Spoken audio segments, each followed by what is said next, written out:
9월 23일 목요일입니다.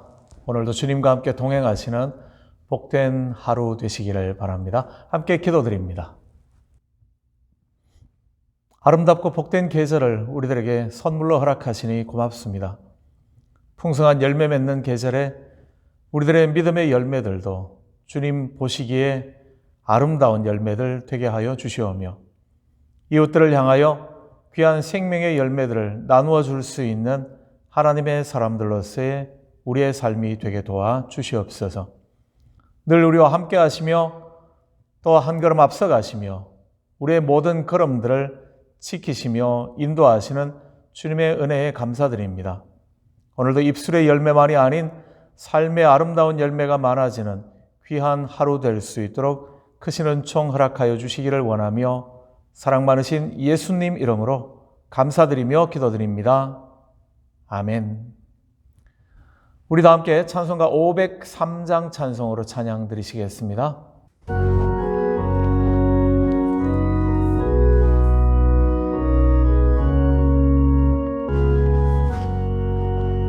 세상 모두 사랑 없어 냉랭함을 하느냐, 곳곳마다 사랑 없어 탄식 소리 뿐일세. 악을 선케 만들고 모든 소망 이루는 사랑 얻기 위하여 저들 오래 참았네. 사랑 없는 까닭에, 사랑 없는 까닭에,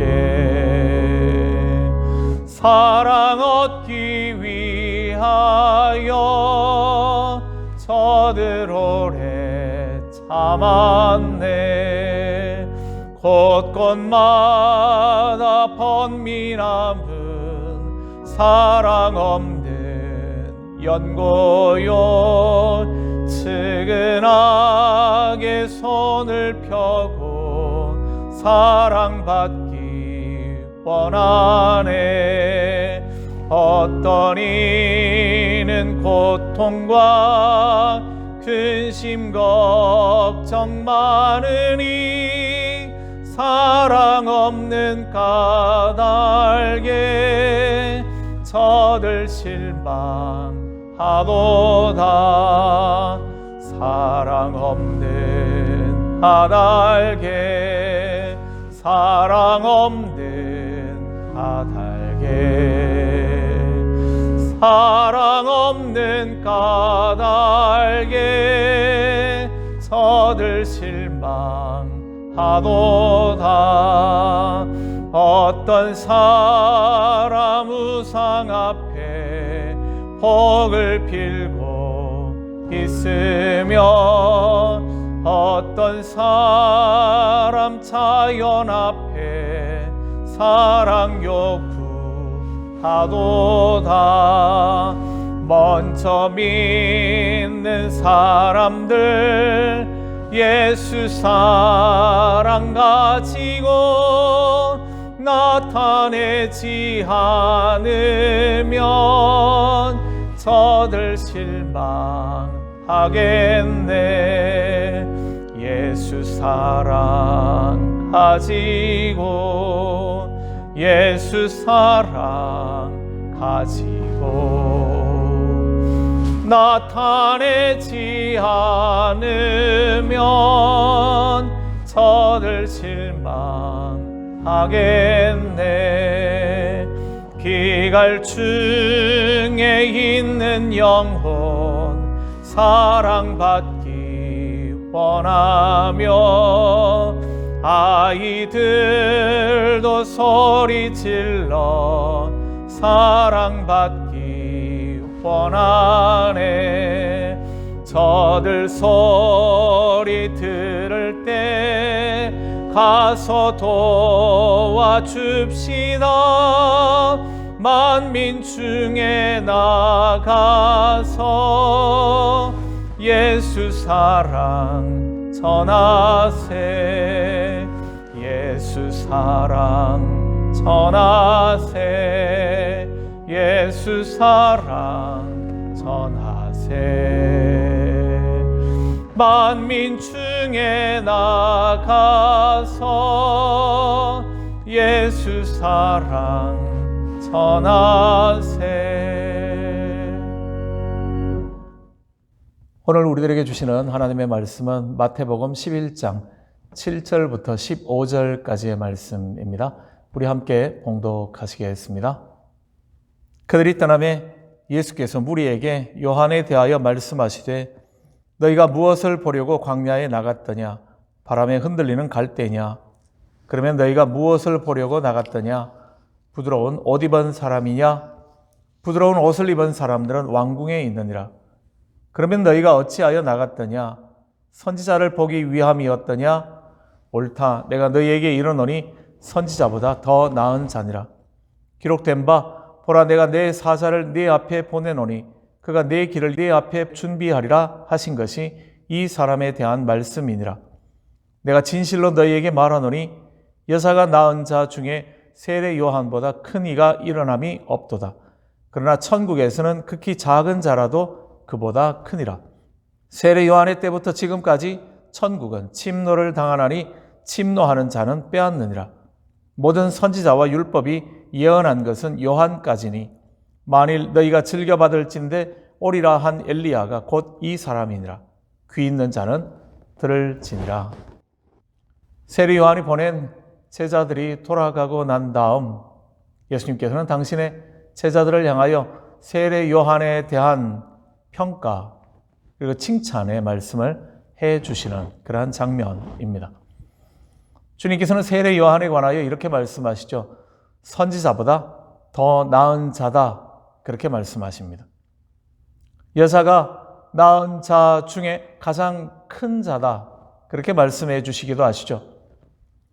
여사가 낳은 자 중에 가장 큰 자다 그렇게 말씀하실 때 이제까지 여인에게서 태어난 모든 사람들 중에서 가장 큰 사람이다 그러한 의미가 되는 거죠. 주님의 이 말씀은 인간적인 어떤 업적이나 이러한 부분에서의 탁월함이라는 말씀보다는 그의 맡은 사명이 가장 큰 사명이었고 그가 그것을 잘 감당했다 하는 그러한 말씀입니다. 어쨌든 예수님께서 세례 요한에 대한 평가는 그가 위대한 하나님의 사람이었다 하는 그러한 평가였죠. 예수님께서 그렇게 말씀하시는 이유는 세례 요한의 삶과 그의 선포했던 내용 때문이었습니다. 그는 광야에서 외치는 자 그랬습니다. 세상에서 잘 먹고 잘 사는 것, 편안한 삶을 살아가는 것이 그의 목적이 아니라 오직 하나님의 영광을 위하여 하나님의 뜻을 세상 가운데 외치는 자로 살았다라는 거죠. 그리고 그것이 사람들의 시선을 의식하는 그러한 삶이 아닌 광야에 나아가서 하나님의 말씀을 묵묵히 외치는 자 그랬었습니다. 하지만 그의 외침의 목소리가 워낙 강했기 때문에 사람들은 도시를 떠나서 광야에까지 세례 요한의 이야기를 듣기 위하여 나왔던 거죠. 세례 요한이 외쳤던 소리들은 결코 쉬운 소리들은 아니었습니다. 가장 듣기 싫어하는 이야기들, 그들의 죄를 지적하며 회개를 촉구하는 그러한 메시지였습니다. 그럼에도 불구하고 그 시대 사람들은 세례 요한의 선포를 듣기 위하여 광야로 몰려 나왔습니다. 광야에서의 그의 삶은 오직 하나님의 뜻만을 바라보며 하나님이 원하시는 것이 무엇인가를 깨달으며 그것을 세상 가운데 사람들이 듣든지 아니 듣든지 외치는 자, 그것이 바로 세례 요한의 아름다운 삶이었습니다. 그의 삶이 그러할 수 있었던 것은 그는 주인공이 아니라 조연이라는 사실을, 메시아의 오시는 길을 준비해야 하는 것, 그것이 그에게 맡겨진 사명이라는 것을 너무나 잘 알았기 때문에 그렇습니다. 그렇게 좌로 우로 치우침이 없이 그에게 맡겨진 그 길을 꾸준하게 한 걸음 한 걸음씩 걸어갔을 때에 필요한 사람들은 그에게 몰려들었고 그렇지 않은 사람들은 그에게서 떠나가는 삶이 될 수밖에 없었죠. 그는 사람을 의식하는 삶이 아니라 하나님만 의식하는 그러한 삶이었기 때문입니다. 그렇게 예수님께서는 그의 삶을 보면서 그는 여인이 낳은 자 중에 가장 큰 자다, 그렇게 말씀하실 수 있었습니다. 세례 요한의 삶이 바로 그러한 삶이었기 때문입니다. 주님 말씀하시는 것처럼 선지자들 그리고 예언자들의 마지막이 되어지는, 율법의 마침이 되어지는 그 시대를 끝내는 그러한 사람이었기 때문입니다. 그리고 다가오는 예수 그리스도의 복음의 시대를 여는 사람, 그 과정에 연결고리의 역할을 했던 사람이 바로 세례 요한이었기 때문이죠. 그가 맡은 사명은 바로 그러한 것이었습니다. 예언의 시대를 끝내고 복음의 시대를 여는 일, 그 일을 그가 맡았기 때문에 그의 하는 일은 가장 귀하고 아름다운 일이었다라고 예수님께서는 그를 칭찬해 주시는 겁니다. 우리의 삶의 자리들을 보면 어떻습니까? 다른 사람들에게 대하여서 칭찬하는 사람이 많습니까? 아니면 비난하고 꼬투리 잡고 힘들게 하려는 사람들이 많습니까? 아마 칭찬하는 사람들이 더 많겠죠. 그렇기 때문에 우리는 세상을 살만한 곳, 그렇게 말할 수 있을 겁니다. 그렇지만 항상 비난하고 남의 꼬투리 잡기를 좋아하는 사람들도 있기 마련인 거죠. 비판하는 것들을 좋아하는, 자기 눈에 들보는 발견하지 못한 채 남의 눈에 있는 티를 잡기 위하여 애쓰는 사람들도 우리 주변에는 꽤 많이 있음을 우리는 알고 있습니다. 세례 요한을 보면서 어떻습니까? 제자들을 보내서 오실 그이가 당신입니까? 라고 질문하고 있는 세례 요한을 본다면 비판하는 사람들이라면 그럴 수 있지 않겠습니까? 아니, 세례 요한이라는 사람이 예수님의 오실 길을 준비했다는 사람이, 광야에서 하나님의 음성을 듣는다라는 사람이 어떻게 예수님을 알아보지 못하는가 비난할 수 있지 않겠습니까? 어떻게 예수님에 대하여 의심을 하고 불신하면서 제자들을 보내서 예수님이 참 메시아인지를 질문할 수 있는가? 그의 신앙이 흐트러져 버린 것 아닌가? 그의 믿음 없음에 대하여 책망하거나 비난할 수도 있지 않겠습니까? 오늘날 어떤 사람들처럼 비난하기 좋아한다면 말입니다. 하지만 주님께서는 그렇게 하지 않으셨습니다. 참 믿음을 잘 지켜왔지만 세례 요한이 왜 믿음이 저 모양이 되었는지 모르겠다, 그렇게 말씀하시는 것이 아니라 혹 그렇게 오해할 수 있는 사람들을 보면서 세례 요한의 위대함과 세례 요한의 귀함을 축복해 주고 계시는 것이 바로 오늘 본문의 말씀이기 때문입니다. 주님께서 그러실 수 있는 것은 사람의 중심을 보시는 분이시기 때문에 그런 거죠. 사람의 외모를 보지 않기 때문에 그렇습니다. 주님께서는 우리의 연약함과 부족함들을, 때로 여러 가지 문제들 속에서 우리의 마음이 약해질 수 있는 존재라는 것을 충분히 알고 계시기 때문이죠. 우리가 질그릇과 같은 존재임을 주님은 누구보다도 잘 알고 계시기 때문에 그렇습니다. 그렇게 우리들의 실수에 대하여서는 책망하지 않으시는 거죠. 우리의 부족함으로 말미암아 일어나는 일들에 대하여 주님은 우리를 책망하지는 않으십니다. 주님께서 책망하시는, 주님의 책망을 받았던 바리새인과 사두개인들, 서기관들의 모습들을 본다면 우리는 잘 알고 있습니다.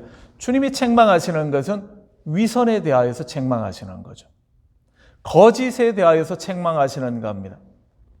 의도적으로 행하게 되어지는, 습관적으로 행하게 되어지는 옳지 않음, 속에 다른 생각을 가지고 행동을 거짓되게 만드는 사람들을 주님께서는 신랄하게 책망하시죠.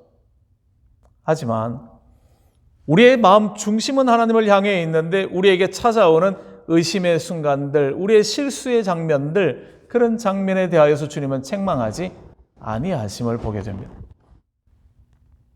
실수는 책망할 문제가 아니라 감싸 주어야 하고 이해하고 용납해야 할 문제이기 때문에 그렇습니다.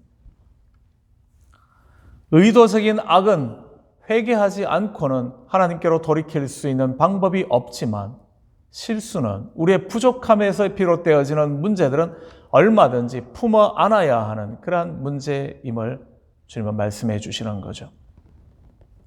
이런 양에 관한 비유를 주님께서는 들려주셨습니다.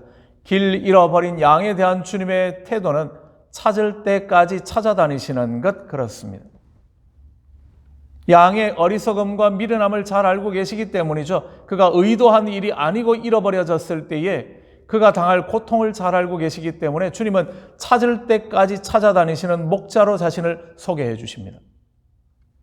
그렇지만 탕자의 비유가 있죠. 스스로 집 나가버린 아들에 관한 이야기입니다. 그때 아버지는 탕자가 돌아오기를 기다리는 거죠. 그 자식을 찾아 헤매고 찾아 나가는 것이 아니라 아버지는 동구 밖까지 마을 입구까지는 나와 기다리시지만 거기까지 돌아와야 하는 것은 탕자의 몫이라는 겁니다. 하나님의 은혜를 기억하고 자기의 선 자리를 돌이키고 회개하고 아버지 앞으로 돌아오게 되어질 때에 기쁘게 그를 영접해 주는 아버지를 만날 수 있게 되기 때문에 그렇습니다. 대하는 게 틀리다라는 거죠. 실수로 잃어버려진 것에 대하여서는 주님께서는 용서하시며 한없는 사랑으로 품어주십니다. 그러나 스스로 악한 길로 나가버린 사람에게는 주님께서는 기다려주시지만 그가 돌아오는 결단은 그 스스로가 해야 할 부분이라는 겁니다. 까닭없이 비난하고 미워하는 그러한 사람들도 있죠. 자기 눈에 들보는 보지 못한 채 다른 사람의 눈에 있는 티를 찾으려고 혈안이 되어져 있는 그런 사람들이 있습니다. 자기의 부끄러운 과거는 잘 숨겨진 줄 알고 착각하고 있는 거죠. 다른 사람들은 거짓으로 모함하기 좋아하는 사람들, 그런 사람들도 있기 마련입니다. 그런 사람들이 비난에 앞장서기도 하는 거죠. 이상한 일은 아닙니다. 항상 우리 주변에 일어나는 일 그렇습니다. 그럴 때 우리의 태도는 예수 그리스도의 은혜를 경험하고 하나님의 발자취를 따라가기를 원하는 우리들의 선택해야 할 것은 다른 사람의 실수에 대해서는 품어주시는 주님처럼 그의 좋은 부분들을 칭찬해 주시고 드러내 주는 그러한 우리들의 모습이면 좋겠습니다. 주님은 은혜와 긍휼의 주님이시기 때문에 그렇습니다. 그러나 악한 의도로 그릇된 길로 나가는 이들, 그들에 대하여서는 주님은 신랄한 책망과 심판이 피할 수 없음을 또한 경고하시는 분 그렇습니다. 잘못들을 저지르는 이들에 대한 우리의 삶의 태도들, 주님의 모습을 닮아가는 하나님의 사람들 되시기를 바라며 날마다 주님과 동행하는 믿음의 온전한 삶을 살아가는 저와 여러분의 오늘 하루 복된 날의 삶이 되시기를 주님의 이름으로 축원합니다. 같이 한번 기도드리겠습니다. 실수하는 이들 또는 잘못을 저지르는 이들에 대한 우리의 태도가 어떠해야 하는지 오늘 질문하시며 주님께 응답을 받으시는 또 그렇게 살아가시는 하루 되시기를 원합니다. 함께 기도드립니다.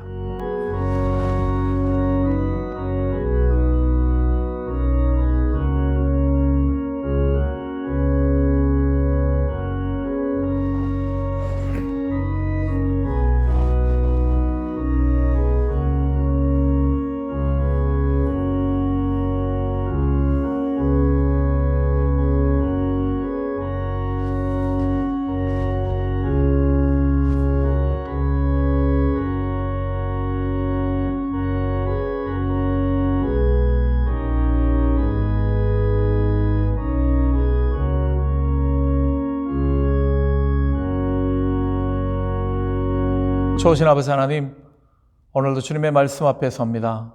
우리들의 연약함과 부족함을 이해해 주시며 용납해 주실 주님의 은혜를 구하며 오늘 우리도 주님의 마음을 본받아 실수하며 부족하며 연약함 가운데 있는 이들을 품어 안을 수 있으며 그들을 존귀히 여길 수 있는 그런 은총 허락하여 주시옵소서.